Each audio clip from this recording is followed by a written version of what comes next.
Pessoal, olá a todos. Que nem eu falei, se vocês sabem, esse ano eu vou postar menos vídeos nesse canal. Eu não falei que eu ia parar com o canal, tá? Tem muita gente aí já comentando. Eu falei que eu ia postar menos, eu vou me dedicar a outras coisas. Eu ando um pouco cansado. E também acho que nesse canal eu já abordei tantos temas, sabe? Tem hora que os temas vão ficando até repetidos. Você não tem mais muito o que falar. Eu ainda tô com o meu notebook lá muito lento, ainda tentando resolver algumas coisas. Então esse ano eu vou diminuir um pouco. Se alguém tiver alguma pergunta específica, algum tema específico, algo que eu não tenha falado, aí só me mandar mensagem ou um comentário de alguma forma ou outra, eu tento fazer um vídeo. Mas esse ano eu vou diminuir um pouco, tá? E como eu fiz aqueles dois vídeos onde eu mostrei algumas regras de interpretação, como a regra dos 3 Qs, não ir além do que está escrito, não particularizar uma profecia, são algumas regras que ajudaria todo mundo a ter um consenso na interpretação bíblica. Qualquer um poderia fazer isso, mesmo quem está assistindo esse vídeo pode pegar lá um tema, ver a terminologia da palavra. Inclusive tem mais um vídeo daquele que eu vou fazer que é sobre terminologia, onde eu vou mostrar depois um outro ponto, tá? Mas aí eu vou fazer mais pra frente, tá? E agora eu queria falar uma coisa que eu até comentei uma vez no grupo, que eu acho interessante, que é uma outra regra, que é a regra de 3 fontes, que também vai ajudar qualquer pessoa a fazer suas próprias interpretações bíblicas. O que é a regra de 3 fontes? Eu vou começar contando uma história para vocês. Eu tenho um amigo meu que vem aqui em casa, periodicamente, e ele faz faculdade de arquitetura. E o professor às vezes pede trabalhos para eles fazerem. Só que quando eles fazem um trabalho, eles podem consultar na internet, fazer pesquisa. Que nem eu digo sempre aqui nesse canal, a internet é uma grande fonte de pesquisa. Você acha tudo. Coisas que antigamente você tinha dificuldade de achar um livro, hoje em dia você digita na internet, você acha, tem PDF, tudo bonitinho. Então o professor permite que os alunos utilizem ou façam suas pesquisas na internet. Só que tem um porém. Quando o aluno faz, por exemplo, um trabalho que pesquisou na internet, ele tem que citar qual é a fonte. Ah, isso aqui eu vi, por exemplo, em tal blog, eu vi em tal artigo de tal fulano, eu vi não sei onde. Inclusive o Wikipédia, que as pessoas metem muito pau. Ah, por que você está usando o Wikipédia? O Wikipédia, se vocês notar lá embaixo, ele tem geralmente as fontes. Enciclopédia Judaica, Flávio José, etc, etc, etc. Ok? Só que o professor, ele só aceita quando o aluno entrega um trabalho que ele pesquisou na internet, desde que ele tenha utilizado 3 fontes diferentes. 3 fontes. Ah, por que, Ronaldo? Agora vem a questão do porquê. O professor, ele não é uma pessoa que vai pensar por você, que eu falei naquele vídeo da aula de teologia. O professor, ele quer que o aluno tenha o senso crítico e que o próprio aluno desenvolva a sua capacidade de pensar. Eu vou dar um exemplo hipotético para vocês usando esse meio arquitetônico. Não é minha área, tá? Só para deixar claro. Até porque hoje em dia na internet tudo você tem que explicar, senão já vem gente comentar aí a bobagem. Vamos supor que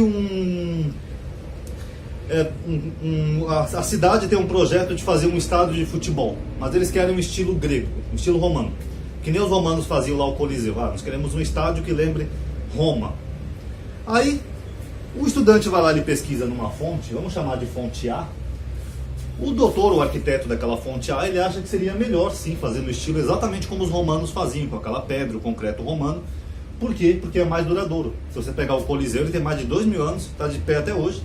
E daqui a 2.000 anos ele ainda vai estar de pé. Então você faz um grande investimento, mas você tem uma obra que atravessa o tempo. Correto. Mas aí se você for em outra fonte, um outro arquiteto, vamos chamar de Dr. B, ele vai dizer que é inviável. Porque os romanos tinham um concreto diferente. Tem até no YouTube para quem quiser ver sobre isso. Eles usavam cinzas vulcânicas com uma outra mistura, água do mar, que dava aquela resistência toda. Isso só tem lá em Roma. Não teria aqui no Brasil, por exemplo, esse tipo de coisa. Então seria inviável você fazer uma obra, hoje em dia um estádio, da mesma forma que os romanos faziam. Você pode fazer até uma fachada, assim, que nem aquele templo de Salomão que o Edir Macedo fez, sabe? Só fingir que é igual, mas não teria como você fazer igual. Já o Dr. C, ele discorda. O Dr. C, ele acha, não, seria viável sim, até pelo custo valeria a pena pela durabilidade. Mas só que não ia combinar com a cidade. Se você for fazer uma obra romana, por exemplo, hoje em uma cidade como São Paulo, você ia destoar a paisagem e você ia ter um custo que não ia valer a pena. Custo-benefício, entendeu? A cidade ia gastar uma quantia exorbitante para poder trazer material lá da Itália e não ia valer a pena. Pergunta, qual dos 3 estão certo? Ou qual dos 3 estão errados? Podem todos estar certos e todos estarem errados.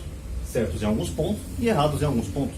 São pessoas que têm 3 pensamentos diferentes. Então qual é a obrigação do aluno nesse caso? Ele tem que ver o que o primeiro acha, o que o segundo acha, o que o terceiro acha, e aí o aluno vai tirar a sua própria conclusão.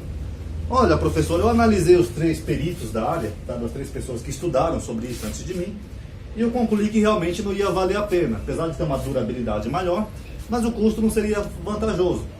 Legal. Aí é o aluno que está pensando por ele mesmo. Ele analisou visões diferentes e ele tirou a sua própria conclusão. Vocês estão entendendo? E por que eu estou fazendo esse vídeo hoje? Eu estou fazendo esse vídeo que com a internet, apesar dela ser uma grande fonte de pesquisa para você achar tudo, hoje em dia as pessoas elas estão muito, como é que eu vou dizer, absorvendo as coisas sem pesquisar, sem ver fontes diferentes, sem ver as 3 fontes. Por exemplo, eu faço parte de um grupo de terra plana, fazia, né, que eu saí já, onde eu perguntava às vezes alguma coisa para alguém lá, tentando até confrontar essa questão de terra plana. Eu falava, tá bom, já que a terra é plana, me explica então o eclipse na terra plana, como é que é? A pessoa ia lá e pegava um vídeo do YouTube. Eu falava, não, eu não quero ver vídeo do YouTube, eu quero que você me explique, porque eu tenho uma visão diferente, eu acho que não é assim, porque eu aprendi na escola assim. A pessoa ia lá e pegava um outro vídeo do YouTube. Vocês estão entendendo? A pessoa não consegue mais pensar por si própria. Ela só quer pegar um pensamento pronto de alguém que tenha pensado antes dela e usar aquilo como resposta. Isso tem acontecido muito. Uma vez no meu grupo eu fiz uma crítica sobre isso, onde eu estava conversando com um membro, não me lembro o meu nome. Aí tudo que eu perguntava ele pegava um vídeo. Oh, o que você acha de eutanásia? A pessoa ia lá e pegava um vídeo do Pirula. Eu digo, não, o Pirula tem a opinião dele. O Pirula é um doutor, é uma pessoa que eu respeito, ele tem a visão dele. Concordo com muitas coisas, discordo de outras, mas é a opinião do Pirula, do doutor Pirula. Eu estou perguntando para você, o que você acha desse tema específico? Vocês estão entendendo? Então chegou a ser uma coisa estranha quando você pergunta para alguém uma opinião sobre qualquer assunto e a pessoa vai pegar a opinião de outra pessoa. Fulano, o que você acha, por exemplo, do casamento gay? Peraí, deixa eu ver o que o Nando Moura acha. Ah, aqui, ó, tá aqui. Essa é a minha opinião. Não, essa aí é a opinião do Nando Moura, não é a sua. Fulano, o que você acha de eutanásia? Ah, peraí, deixa eu ver o que o Dr. Drauzio Varela acha. E o que está acontecendo? Isso está matando o senso crítico das pessoas. Você lembra que eu falei naquele vídeo de análise crítica, que a palavra crítica em português, apesar dela soar negativa, ela tem o sentido de ser uma análise minuciosa? Então as pessoas têm que ter um senso crítico. E quando você vê só uma fonte, vamos supor nesse exemplo hipotético, vamos supor que eu ignoro esses 2 doutores aqui, e eu só vá nesse primeiro doutor aqui. A pessoa não está pensando, ela só está simplesmente absorvendo a ideia que essa pessoa teve. Ah, é 100% o que o doutor falou, então é assim que eu penso também. É que nem uma esponja, sabe? A pessoa não raciocina, ela só absorve. E isso tem gerado ultimamente, não só em terra plana, mas em tudo, até em teologia, em qualquer área, política principalmente, tem gerado nichos na internet, nichos, bolhas. Alguns canais até falaram sobre isso já. Por exemplo, se você vê um vídeo, por exemplo, de terra plana, vou dar um exemplo hipotético. O YouTube, o algoritmo do YouTube, ele só vai se divulgar outros vídeos de outros terraplanistas. Então a pessoa fica presa só numa opinião. Ela acha que essa é a verdade absoluta, ela acha que esse aqui está 100% certo, porque ela nem sequer conhece que tem pessoas que pensam diferente, ou opiniões divergentes. Eu, por exemplo, quando eu vejo no YouTube, eu costumo ver vídeos opostos, tanto de direita quanto de esquerda. Eu vejo, por exemplo, tanto o Nando Moura, de vez em quando, como de vez em quando também eu vejo o Henry Bugalho, inclusive ele é muito inteligente, gosto muito de alguns vídeos dele. Por quê? Porque se você vê só uma coisa, você fica preso num nicho. Você começa a achar que essa é a visão 100% certa, e nem sempre pode ser. Pode ter pontos certos, pode ter sim, muitas coisas certas. Mas só que essa visão não pode não ser a verdade absoluta. Ela também pode ter muitos pontos errados, pode ter erros gravíssimos, e você nunca vai perceber se você não vê os outros lados da questão. Vocês estão entendendo? Vou dar um exemplo para vocês. Uma vez aqui no meu canal, um rapaz falou assim para mim naquele vídeo sobre Jesus existiu. Teria os historiadores falado de Jesus, ele falou assim, 2 acadêmicos discordam de você, o professor Sabino e o professor Rodrigo Silva. Eu digo, e daí? Quem falou que os acadêmicos têm o mesmo pensamento? Não existe, ao contrário, eu acho até legal que as pessoas vejam outros pontos de vista. Por quê, Ronaldo? Porque funciona assim, a teologia, eu até mencionei esses dias no grupo, eu vou citar um número específico, 80% da teologia, pelo menos a teologia cristã principalmente, é especulação. Estou chutando um número de cabeça só, tá? Mas é o que eu acho. Por que, Ronaldo, que é especulação? Porque nós não temos autógrafos, nós não temos originais. O Evangelho de Mateus não é aquele que o próprio Mateus pegou e escreveu com a letra dele de próprio punho. Os manuscritos mais antigos que nós temos do Novo Testamento, eles já são cópias de cópias. Então, muita coisa que nós trabalhamos hoje na teologia é aquilo que chegou até nós. Então, muitas coisas a gente vai buscando evidência, a gente vai buscando outras fontes, a gente vai especulando. Mas a gente nunca vai ter a 100% de certeza de que aquilo é uma verdade. Nunca. Por exemplo, quando o Tischendorf descobriu o Códex Sinaíticos lá no Egito, isso já mudou toda a teologia, porque ele tinha muitas informações que contradiziam o que os teólogos tinham até então.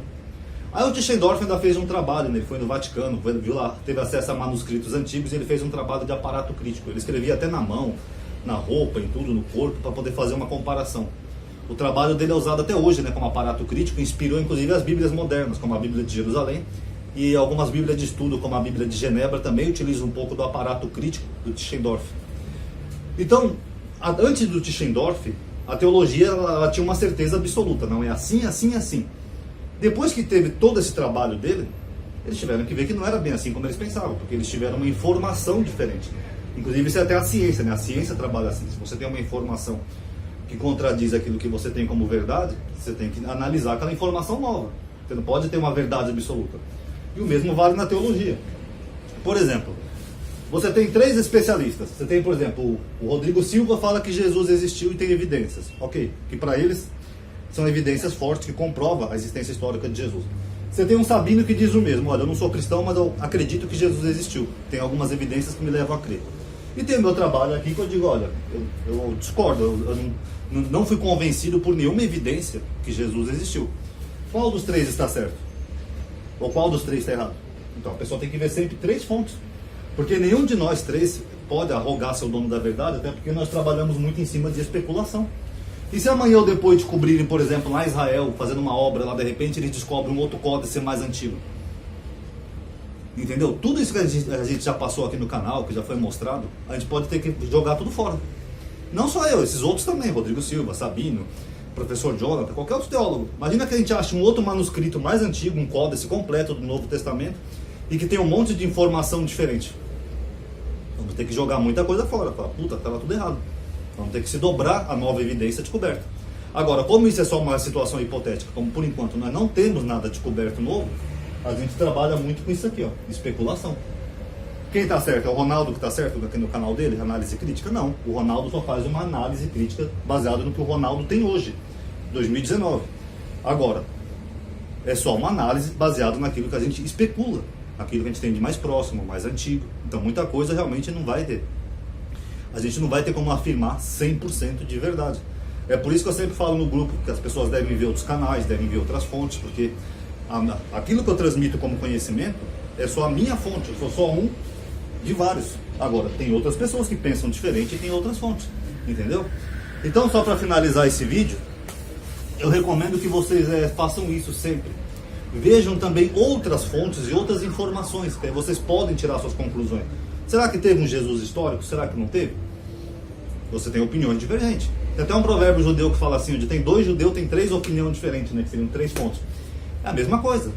Ah, mas o professor Sabino diz que Jesus existiu. Ok, vê quais são as fontes dele, quais são as informações dele, quais são as evidências que ele usa para dizer isso, vê quais são as minhas evidências que eu uso para negar isso, e aí a própria pessoa vai desenvolver o senso crítico, entendeu? E pessoas que pensam diferente não são inimigas por causa disso. Elas só têm fontes ou evidências diferentes, ou até conclusões diferentes. Agora, para quem está estudando, principalmente as pessoas que aprendem aqui no meu canal, tenham isso em mente, ok? Sempre busquem várias fontes, ok? Então fica a dica aí do Ronaldo para vocês. Paz a todos.